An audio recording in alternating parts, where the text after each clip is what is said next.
வணக்கம். எல்லோரும் நாட்டு சக்கரை இப்போ யூஸ் பண்ணுவோம். நாட்டு சக்கரை வெறுமனே யூஸ் பண்ணுறதுக்கு பதிலாக இந்த மாதிரி திங்ஸாக போட்டு யூஸ் பண்ணால் இன்னும் நல்லாயிருக்கும், உடம்புக்கும் நல்லது. என்னென்ன திங்ஸ்ன்னு பார்க்கலாம். சுக்கு அரை ஸ்பூன் எடுத்திருக்கேன், மிளகு அரை ஸ்பூன், ஓமம் அரை ஸ்பூன். இந்த பவுலுக்கு சொல்கிறேன் நான். 2 ஏலக்காய், துளசி நமக்கு தேவையான அளவு கொஞ்சம் கூட வச்சுக்கலாம். ஒரு பவுலுக்கு நம்ம நாட்டு சக்கரை. இதையெல்லாம் திரித்து வச்சுருக்கேன். எப்படி மிக்ஸ் பண்ணலான்னு பாருங்கள். வெறுமனே அரைச்சிக்கலாம்.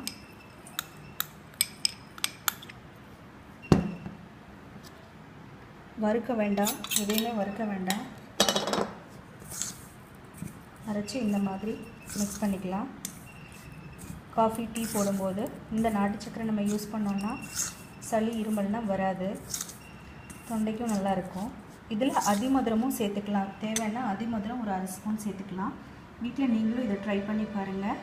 இந்த வீடியோ பிடிச்சிருந்தா லைக் பண்ணுங்கள், ஷேர் பண்ணுங்கள், சேனலை சப்ஸ்கிரைப் பண்ணுங்கள். தேங்க்யூ.